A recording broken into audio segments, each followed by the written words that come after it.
in minutes. Buy now at motor.iceairline.com. Convenience in a click.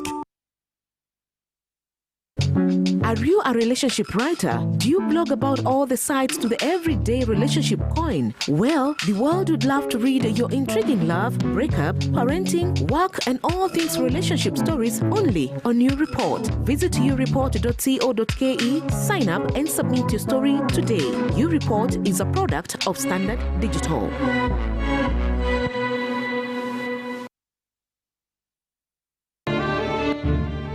Married, childless women, stigmatized and discriminated.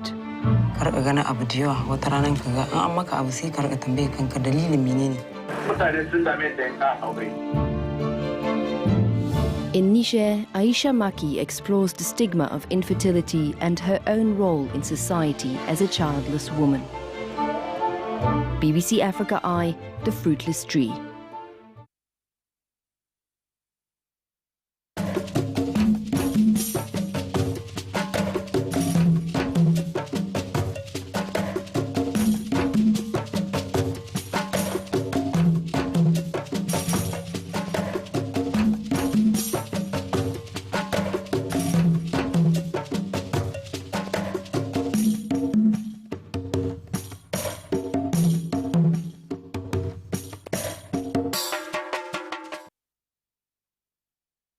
Do you lead from the front or do you lead from the back?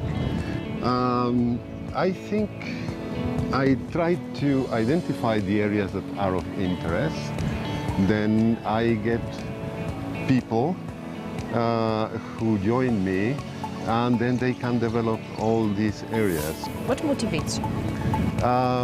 Well, the motivation is I want to get young people to have the skills of the 21st century. What do you look for when hiring? What I'm looking for is young people who have ideals, that they are self-motivated. Mkurugenzi wa idara ya upelelezi aongoza uchunguzi wa mauaji ya Kenei kwa kufika nyumbani kwake kwa mara nyingine, huku familia ikitaka uchunguzi kufanywa ili kubaini aliyewatumia pesa. Kenya ina uhaba mkubwa wa hifadhi ya damu katika vituo vya kaunti, huku msaada wa Marekani ukiwa bado haujatumika vyema kuimarisha hifadhi ya damu. Wauguzi walioajiriwa kwa kandarasi katika hospitali ya Pumwani wagoma baada ya kukosa kulipwa marupurupu yao ya miezi mitatu. Na Kenya na Ujerumani watia saini mkataba wa ushirikiano kuimarisha vyuo vya kiufundi kwenye ziara ya rais wa Ujerumani humu nchini.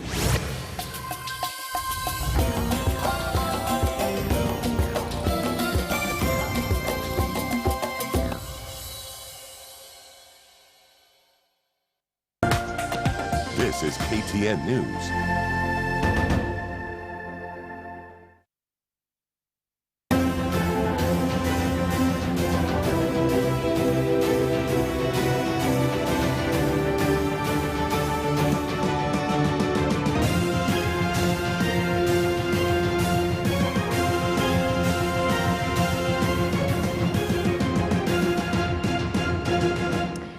Karibu tena mtazamaji, na shukrani sana kwa kusalia papo hapo na vile vile kuchagua kutazama taarifa za jukwaa la KTN. Na katika sehemu ya Suala Nyeti, mtazamaji, tunazungumzia swala ambalo linaathiri Wakenya wengi, gharama ya juu ya maisha.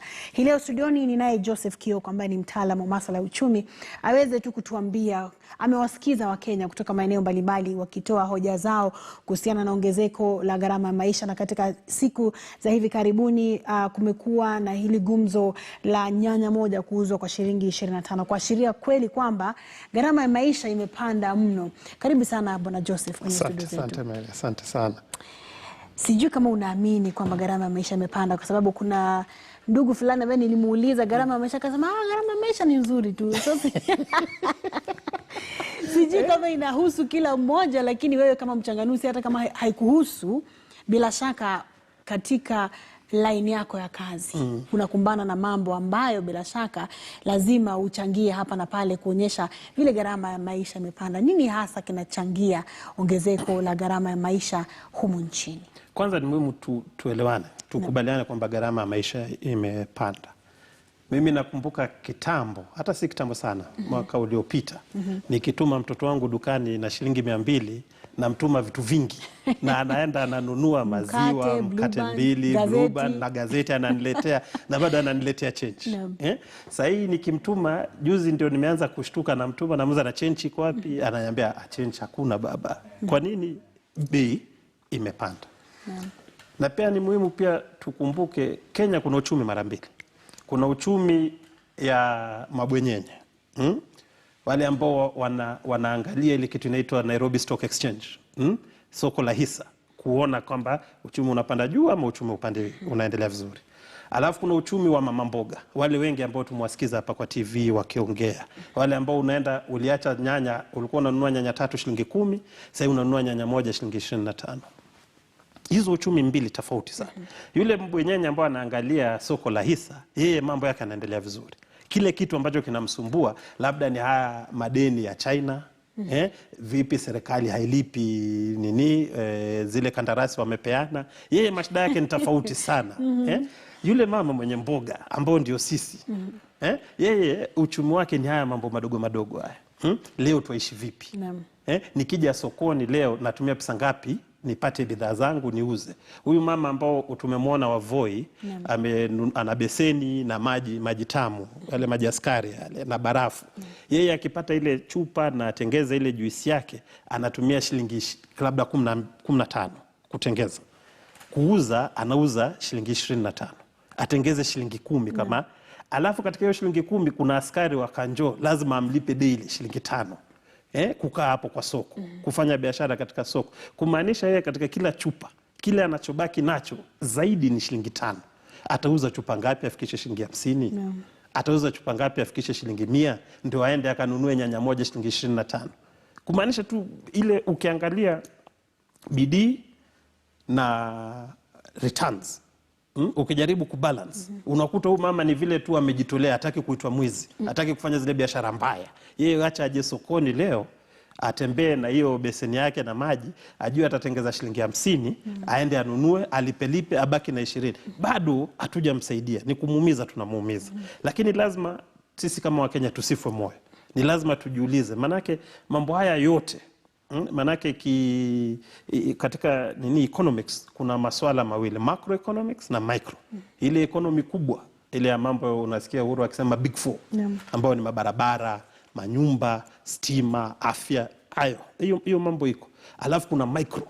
Micro ni mimi na wewe. Tukiamka leo asubuhi, ukianza kupiga hesabu yako wewe Mary leo, ukitoka nyumbani umeweka gari mafuta. Kitambo ulikuwa ukiweka gari mafuta 1000 unapata lita 12. Sasa ukiweka 1000 unapata lita 8. Ukisema unakuja kuingia hapa town ya soko CBD, kitambo tulikuwa tunalipa parking shilingi 60 ama shilingi 100. Leo ni shilingi 400. Kumaanisha hapo tayari siku ikianza hivi, ushapoteza 1400.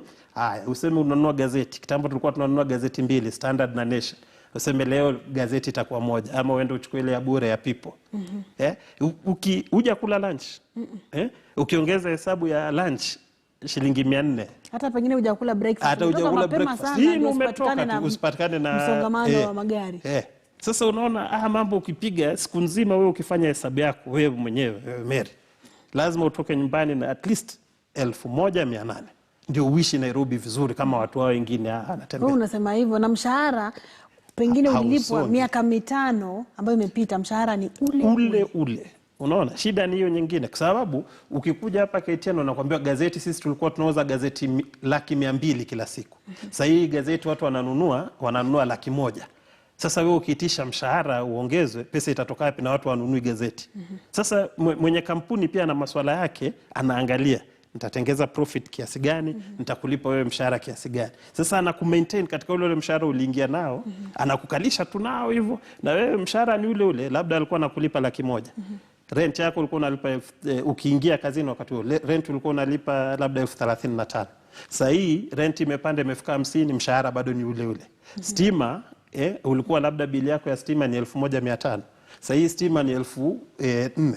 Maji ulikuwa bili yako, ukiangalia tu mambo kidogo kidogo yanachangia, bado inafika mahali ile monthly expenditure yako ukiangalia na mshahara wako kile unabaki nacho, kama utabaki nacho haipiti 5,000. Sasa unashangaa hii ni kazi nafanya ama ni nini? Tuzungumzie mkulima pengine wa maziwa mfano. Anazalisha maziwa pengine lita moja shilingi pengine, akiuza sana shilingi 30 lita moja. Akiuza sana. Na leo madukani, tukienda dukani kununua pakiti nusu unauziwa shilingi 60. Sasa unajiuliza hii kama lita ni 30, hizi nyingine hizi zimeenda wapi? Kumaanisha kuna mtu hapo katikati. Huyo mtu anaweza kuwa serikali, huyo mtu anaweza kuwa broker, huyo mtu anaweza kuwa corruption, huyo mtu anaweza kuwa mtu yote ambao hastahili kuwa hapo.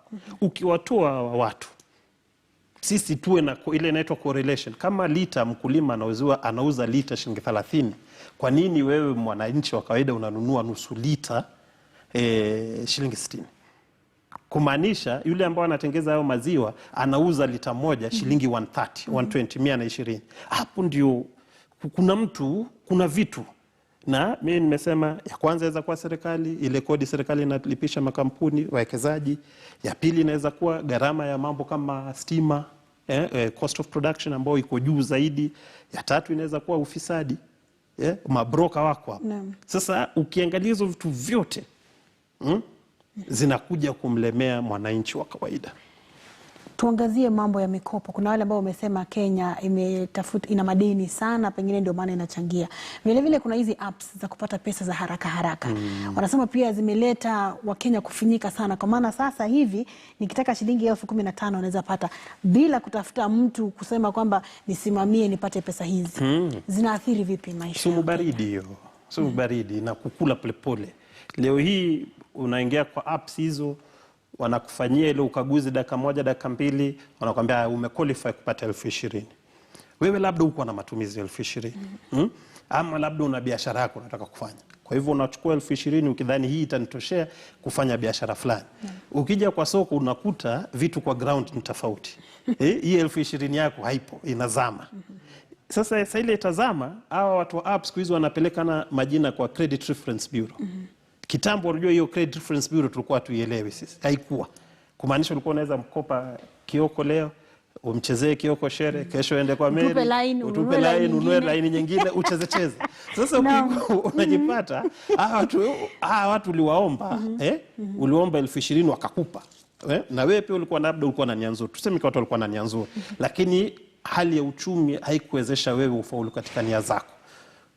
Na hao wanakupeleka kwa credit reference. Wakisha kupeleka credit, inamaanisha hata kama unatafuta pesa nyingine, lazima uregeshe hiyo 20,000 ya kwanza ulikopa. Hiyo 20,000 ilizama.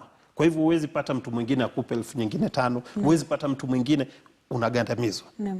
Itakufanya uende uanze kuiba. Hizo ndio vitu zinasukuma vijana. Hatusemi hizo apps ni mbaya. Lakini kabla hujaenda kuchukua hiyo mkopo, fanya survey yako vizuri. Ndio usikope uje kwa ground ukute vitu ni tofauti. Na hapo ndio vijana wengi wanaumia. Kuna wale ambao wamesema mazingira ya kisiasa yanachangia sana katika gharama ya maisha kupanda. Uchumi na uongozi zinaambatana. Ukiwa na uongozi mbaya itaadhiri uchumi. Hauwezi sema ati leo tumechagua mtu ambaye elewe mambo ya uchumi, ama tumechagua mtu ambaye haipi uchumi kipaumbele, alafu mnadhani mtafaulu. Unaona? Hapo lazima watu wajielimishe. Waelewe